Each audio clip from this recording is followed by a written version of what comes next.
Bilal bin Rabah. Suara dari padang pasir.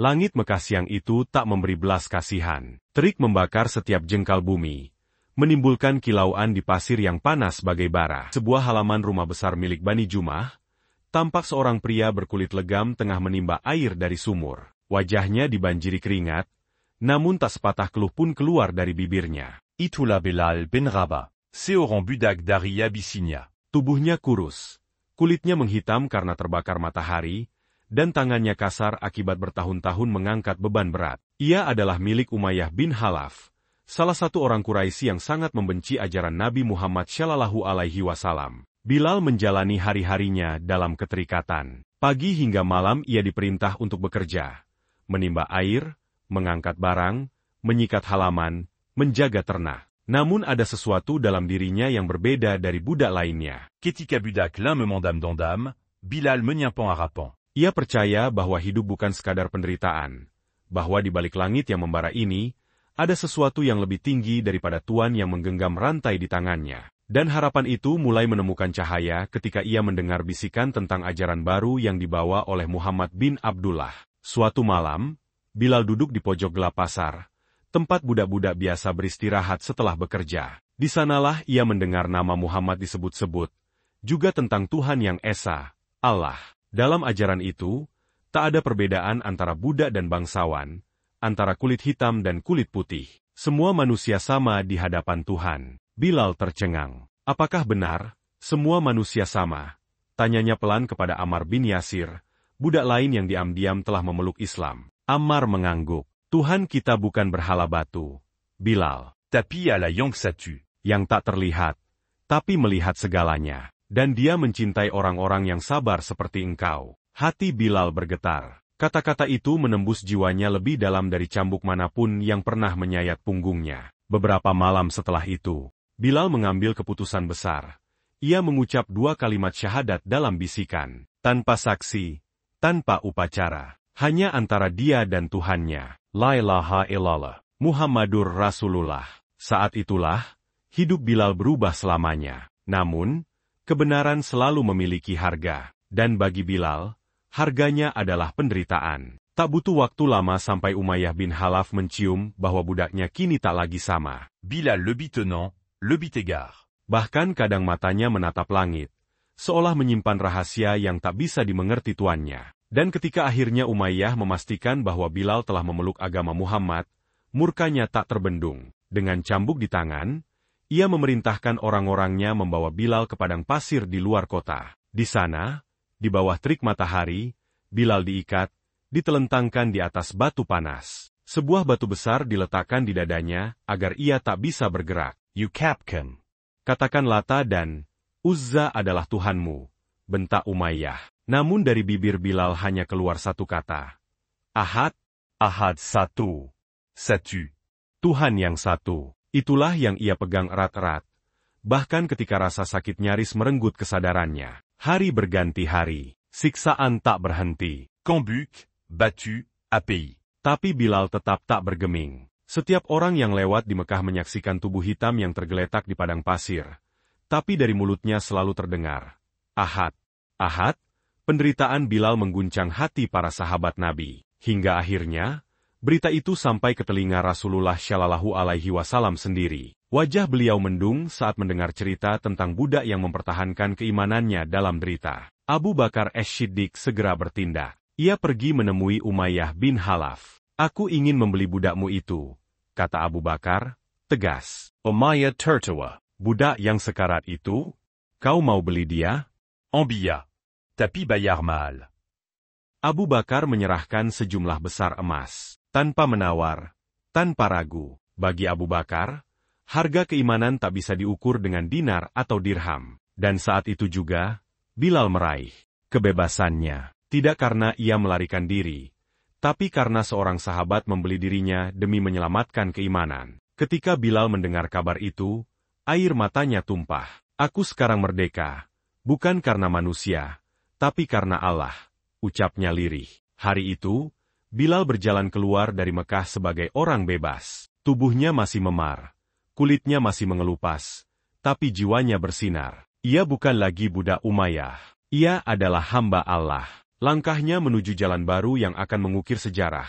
Dari budak menjadi sahabat Nabi, dari penderitaan menjadi muazin pertama Islam. Namun, ini baru permulaan. Sejak hari kemerdekaannya, hidup Bilal bin Rabah berubah drastis. Tidak ada lagi rantai yang membelenggu tangannya. Tidak ada cambuk yang menyayat kulitnya. Tapi ia tahu, jalan baru yang ia tempuh bukan jalan yang bebas dari penderitaan. Justru, cobaan yang lebih besar akan menantinya.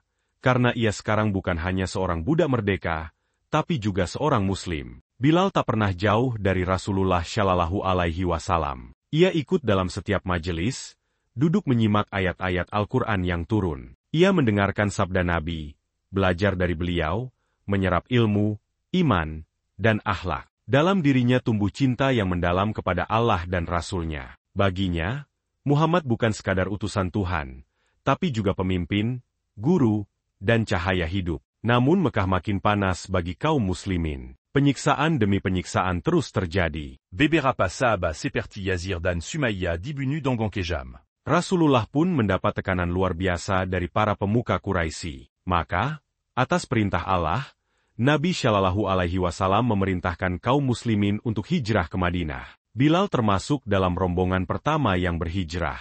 Bersama Abu Bakar dan rombongan lainnya, ia menempuh perjalanan jauh, melewati padang pasir dan malam dingin hanya demi menyelamatkan keimanan mereka. Sesampainya di Madinah, Bilal merasakan sesuatu yang belum pernah ia rasakan sebelumnya. Kedamaian. Madinah menyambut kaum muhajirin dengan hangat. Kaum Ansyar yang tinggal di kota itu membukakan pintu rumah dan hati mereka. Untuk pertama kalinya dalam hidupnya, Bilal merasa menjadi bagian dari komunitas yang menerima dirinya apa adanya, tanpa memandang warna kulit atau asal-usulnya. Namun hidup di Madinah bukan berarti bebas dari perjuangan. Rasulullah dan para sahabat sibuk membangun masyarakat Islam. Mereka mendirikan masjid, menata sistem sosial, menyusun perjanjian damai dengan kaum Yahudi, dan yang paling penting, membentuk persaudaraan antara kaum muhajirin dan Ansyar. Bilal ditunjuk sebagai salah satu orang kepercayaan Rasulullah.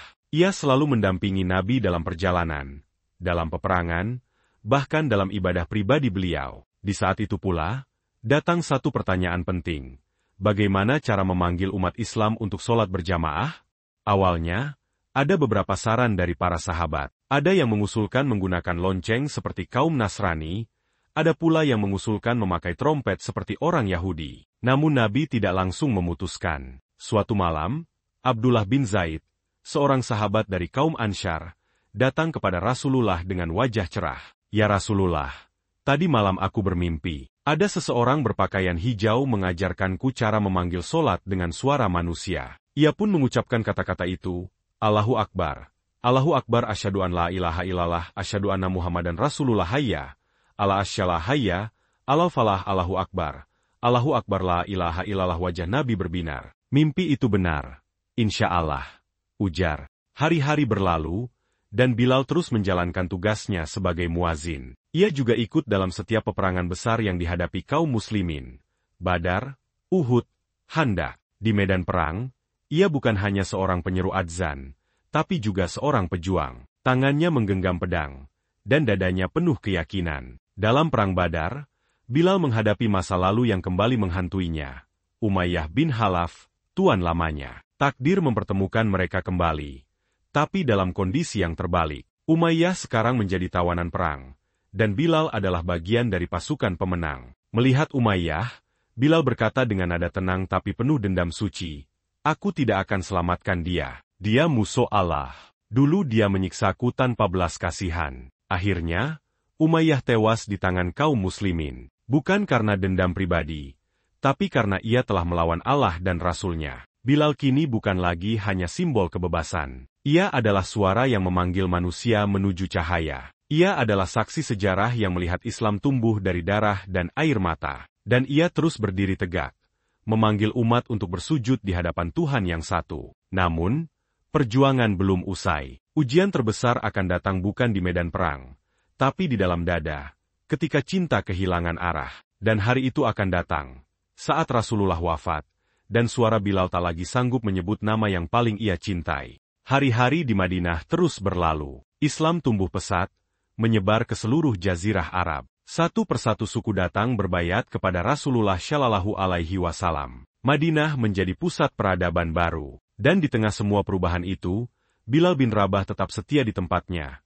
di sisi Nabi, sebagai muazin, pelayan, dan sahabat. Setiap hari, 5 kali ia naik atas masjid, menyeru adzan dengan suara yang tak hanya memanggil telinga manusia, tapi juga mengguncang jiwa mereka. Suara Bilal telah menjadi bagian dari napas umat Islam. Warga Madinah tidak akan merasa hari mereka sempurna tanpa suara yang menggetarkan itu. Namun langit yang cerah pun punya batasnya. Awan kelabu mulai menggantung di atas kota suci. Rasulullah jatuh sakit. Hari itu, Bilal masuk rumah Nabi seperti biasa. Ia membawa air wudhu dan sedikit makanan, seperti yang biasa ia lakukan setiap pagi. Tapi pagi itu berbeda. Wajah Rasulullah pucat. Nafas beliau berat. Tubuh beliau lemah.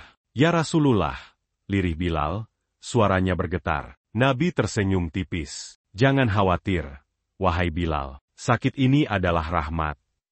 Bilal tak bisa menahan air matanya. Tak pernah ia bayangkan hari ini akan datang. Hari ketika orang yang menyelamatkannya dari kegelapan dunia, kini terbaring lemah di depan matanya. Beberapa hari kemudian, langit benar-benar runtuh. Rasulullah Muhammad Shallallahu Alaihi Wasallam wafat. Tangis menggema di seluruh Madinah. Para sahabat berduka luar biasa. Abu Bakar Memeluk tubu Nabi dan berkata, Demi Allah, tidak akan ada kejadian yang lebih besar dari ini. Bilal, Hanker. Saat mendengar kabar itu, Bilal jatuh bersimpuh. Ia menangis seperti anak kecil. Tubuhnya gemetar, jiwanya kosong. Dunia seakan kehilangan cahaya. Dan untuk pertama kalinya sejak adzan dikumandangkan, Bilal tidak naik ke atas masjid. Hari berikutnya, Umar bin Khattab datang dan berkata, Wahai Bilal, umat menunggu adzanmu. Panggillah mereka untuk sholat. Bilal mengangguk perlahan. Ia naik ke atas masjid. Seperti biasa, orang-orang menengadah, menunggu suara yang selama ini menyejukkan hati mereka. Allahu Akbar. Allahu Akbar. Suara itu tetap indah. Tapi saat tiba di, Asyhadu anna Muhammadan Rasulullah, suara Bilal tercekat. Bibirnya gemetar. Dadanya sesak. Ia berhenti. Tangis meledak dari tenggorokannya. Ia tak sanggup melanjutkan. Orang-orang di Madinah menangis bersamanya. Hari itu, suara yang selama ini memanggil umat kepada Allah, mendadak hilang. Bukan karena lelah, tapi karena cinta. Bilal tak sanggup menyebu nama Nabi, tanpa melia wajah beliau. Setelah itu, Bilal menghadap Abu Bakar, Khalifah pertama Islam. Wahai Khalifah Rasulullah, izinkan aku pergi. Aku tidak bisa lagi tinggal di Madinah. Setiap sudut kota ini mengingatkanku pada beliau. Masjid ini, rumah ini, jalan ini, semua mengingatkanku pada wajah Rasulullah. Abu Bakar memahami luka di hati sahabatnya. Dengan berat hati, ia mengizinkan Bilal pergi. Bilal pun meninggalkan Madinah. Ia hijrah ke Syam, wilayah sekarang Suriah, ikut serta dalam pasukan yang berjihad di jalan Allah. Di sana, ia mengabdikan hidupnya untuk Islam, menjauh dari kenangan yang terus menyayat hatinya. Di Syam, Bilal menjadi mujahid. Tapi meskipun jauh dari Madinah, nama Rasulullah tetap tinggal di hatinya. Ia sering duduk sendiri, menatap langit malam, dan mengingat suara lembut Nabi, senyum beliau, dan kalimat-kalimat hikmah yang dulu ia dengar setiap hari. Wahai Muhammad, gumam Bilal, aku rindu. Bertahun-tahun kemudian, pada masa kekhalifahan Umar bin Khattab, Syam didatangi oleh pasukan Madinah. Khalifah Umar ikut serta dalam rombongan tersebut untuk menginspeksi wilayah baru Islam. Di sana, Umar bertemu dengan Bilal. Mereka berpelukan dalam tangis. Kembalilah ke Madinah, wahai Bilal, pinta Umar. Sekali saja, kumandangkan adzanmu di kota Nabi. Bilal menunduk. Atinya bambang. Tapi akhirnya, demi cinta kepada sahabat-sahabatnya dan rasa hormat kepada Umar, ia mengangguk. Madinah bergemuruh saat mendengar kabar bahwa Bilal kembali. Semua orang keluar rumah, anak-anak berlari ke masjid. Hari itu, semua menantikan suara yang dulu menjadi denyut kota mereka. Bilal naik ke atas masjid untuk pertama kalinya setelah bertahun-tahun. Allahu Akbar. Allahu Akbar. Tangis mulai terdengar. Asyhadu an la ilaha illallah. Air mata mengalir di pipi semua yang hadir. Dan ketika ia mengucapkan, Asyhadu anna Muhammadan Rasulullah, seluruh Madinah menangis. Suara itu membelah langit dan membawa mereka kembali pada kenangan bersama Nabi. Bahkan Umar bin Khattab jatuh tersungkur, tak mampu berdiri. Bilal menyelesaikan adzannya dalam tangis, dadanya sesak, tapi suaranya tetap penuh cinta. Hari itu menjadi hari terakhir Bilal mengumandangkan adzan di Madinah. Dan suara itu tak pernah dilupakan umat Islam. Setelah mengumandangkan adzan untuk terakhir kalinya di Madinah, Bilal kembali ke Syam. Kota Nabi terlalu penuh kenangan yang mengiris. Di Syam, ia tidak lagi sebagai muazin utama umat Islam, melainkan seorang mujahid senyap yang tetap menebarkan semangat perjuangan dan ketauhidan. Di sana, Bilal hidup sederhana. Ia tidak memiliki kekayaan, tak memiliki istana, dan tidak mengejar dunia. Rumahnya kecil, tapi hatinya luas. Ia sering duduk bersama anak-anak muda, mengajarkan mereka tentang Rasulullah Shallallahu Alaihi Wasallam, tentang kesetiaan, tentang iman yang tak goyah. Suatu hari, sekelompok pemuda mendatanginya dan bertanya, "Wahai Bilal, engkau pernah disiksa, dipukul, ditindas karena keimananmu, tapi engkau tidak pernah goyah. Apa yang membuatmu bertahan?" Bilal tersenyum tenang, matanya menerawang jauh ke masa lalu. "Aku tidak bertahan karena tubuhku kuat, tapi karena hatiku sudah melihat cahaya. Saat aku disiksa, aku bukan melihat cambuk atau batu yang membakar punggungku. Aku melihat jannah, surga. Aku melihat Rasulullah Shallallahu Alaihi Wasallam memanggilku dalam mimpi dan berkata, 'Sabar wahai Bilal, tempatmu di sisi Allah sangat tinggi.' Para pemuda terdiam. Bulu kuduk mereka meremang. Iman, lanjut Bilal, adalah sesuatu yang tak bisa dicuri, tak bisa dirampas. Saat kau tanamkan dalam hati dan kau rawat dengan cinta, maka sebesar apapun cobaan, engkau tak akan goyah." Hari-hari tua Bilal dihabiskan dalam ibadah dan mengenang Rasulullah. Setiap malam, ia menangis dalam sujud panjang. Dalam mimpinya, ia sering melihat Nabi tersenyum, memanggilnya dengan lembut, "Ya Bilal, wahai kekasih setiaku." Satu malam, Bilal terbangun dari tidurnya dalam keadaan gelisah. Matanya memerah, nafasnya sesak. Istrinya bertanya, "Apa yang kau alami, wahai Bilal?" "Aku bermimpi bertemu Rasulullah." Beliau berkata, "Aku rindu suaramu, wahai Bilal, tidakkah kau ingin bertemu aku lagi?" Bilal menanduk. Air mata mengalir di janggutnya. Ia tahu, waktunya telah dekat. Beberapa hari kemudian, tubuh Bilal mulai melemah. Ia terbaring di atas ranjang sederhana di rumah kecilnya di Syam. Para sahabat berkumpul di sekelilingnya. Mereka menangis melihat pejuang besar itu kini terkulai lemah. Seseorang bertanya, "Apakah kau takut menghadapi kematian, wahai Bilal?" Bilal tersenyum. "Tidak. Bagaimana mungkin aku takut? Padahal aku akan segera bertemu dengan Muhammad dan para sahabat di surga." Kalimat itu menjadi kalimat yang mengguncang hati semua orang di ruangan itu. Bilal, yang dulu hanyalah seorang budak hina, kini menghadap Allah dengan hati tenang, dan keyakinan bahwa tempatnya adalah di sisi para syuhada dan orang-orang saleh. Di detik-detik terakhir hidupnya, Bilal membuka matanya. Ia melihat ke langit-langit rumah. Di sana, ia seolah melihat kembali langit Madinah. Ia mendengar suara adzan yang dulu ia kumandangkan. Ia melihat Rasulullah tersenyum padanya. "Allahu Akbar. Allahu Akbar. Bibermu menggikap perlahan. Asyhadu anna Muhammadan Rasulullah." Lalu, Bilal bin Rabah menghembuskan nafas terakhirnya. Tenang, penuh senyum, penuh cahaya. Malam itu, Syam sunyi, tapi hati umat Islam di seluruh penjuru menangis. Dunia kehilangan suara yang paling menggugah, paling menggetarkan. "Tapi mereka tahu, Bilal tidak mati." Suaranya masih hidup, terus memanggil umat menuju Allah, lewat muazin-muazin yang mengumandangkan adzan sampai hari kiamat. Dan Allah Subhanahu wa Ta'ala pun memuliakannya. Bilal dimakamkan di Damaskus, dengan kehormatan sebagai muazin pertama Rasulullah, budak yang menjadi pemimpin hati umat, manusia biasa yang ditempa oleh iman hingga menjadi abadi. Namanya kini disebut dalam sejarah Islam bukan hanya sebagai muazin, tapi sebagai simbol kekuatan hati, kesetiaan pada Rasulullah, dan kemenangan cinta atas penderitaan. Bilal telah tiada. Dunia menangis kehilangan suara yang menyentuh langit. Tapi kematiannya bukan akhir, melainkan babak baru dari sebuah warisan agung, warisan iman, keteguhan, dan cinta yang tak tergoyahkan kepada Rasulullah Shallallahu Alaihi Wasallam. Jenazah Bilal dimakamkan di Damaskus, di sebuah tanah sederhana, tanpa kemewahan. Tapi dari makam itu, seolah terpancar cahaya yang menghangatkan umat Islam. Peziarah datang dari berbagai penjuru, bukan karena kemegahan kuburannya, tapi karena keagungan hidupnya. Tahun-tahun berlalu, Islam terus menyebar, menaklukkan hati manusia di Afrika, Asia, dan Eropa. Setiap negeri yang menerima Islam akan mendengar suara adzan, dan dalam setiap adzan itu, ada jejak Bilal bin Rabah. Allahu Akbar, Allahu Akbar. Mereka tak tahu bahwa kalimat itu dulu diteriakkan oleh seorang Buddha hitam yang diseret di atas pasir membara. Mereka tak tahu bahwa kalimat itu pernah mengalir dari mulut yang pecah dan berdarah, yang tetap teguh berkata, Ahad. Ahad tapi Allah tahu. Dan Longitahu. Dan dunia mewarisi keberaniannya. Suatu hari, seorang anak kecil di Andalusia bertanya pada gurunya, siapa orang pertama yang mengumandangkan adzan? Sang guru menjawab dengan mata berbinar, namanya Bilal bin Rabah.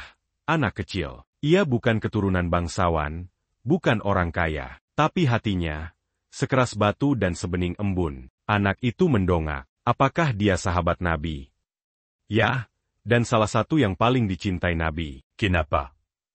Karena kesetiaannya tidak lahir dari darah atau harta, tapi dari cinta dan keimanan. Anak itu mengangguk, dan malam harinya ia berlatih adzan. Suaranya kecil, masih belum lantang. Tapi setiap kali ia melafalkan, Asyhadu anna Muhammadan Rasulullah, ia teringat pada cerita tentang Bilal. Begitulah warisan Bilal bekerja, diam-diam, dalam hati jutaan muslim di seluruh dunia, yang mengangkat tangannya ke telinga dan memanggil dunia menuju Allah. Bilal bin Rabah tidak menulis buku. Ia tidak meninggalkan harta, tapi ia meninggalkan suara. Suara yang melampaui zaman dan tempat. Suara yang membelah kebodohan dan kegelapan, lalu membawa manusia pada cahaya. Dan lebih dari itu, ia meninggalkan jejak teladan, bahwa siapapun bisa menjadi mulia di sisi Allah, selama ia beriman dengan benar, bersabar dalam kesulitan, dan mencintai Rasulullah dengan seluruh jiwanya. Di akhir zaman, ketika kiamat semakin dekat dan bumi berguncang, adzan akan tetap dikumandangkan. Dan setiap kali suara itu menggema dari menara masjid, dari pelosok desa, dari lorong kota besar, maka ruh Bilal seakan ikut hadir. Sebuah riwayat menyebut bahwa suatu malam, Rasulullah Shallallahu Alaihi Wasallam mendengar langkah kaki seseorang di surga. Beliau bertanya kepada malaikat Jibril, langkah siapakah itu? Malaikat menjawab, itu adalah langkah Bilal bin Rabah. Rasulullah tersenyum. Dan sejak saat itu, beliau semakin menyayangi sahabatnya itu. Kisah Bilal bin Rabah mengajarkan kita bahwa kemenangan bukan milik mereka yang kuat fisiknya, atau tinggi kedudukannya, tapi milik mereka yang kuat imannya, dan teguh mencintai Allah dan Rasul-Nya, meski dunia menginjak-injak harga dirinya. Bilal bisa saja menyerah. Ia bisa saja menerima berhala sebagai kompromi, tapi ia tidak melakukannya, karena hatinya sudah dikunci oleh satu kalimat.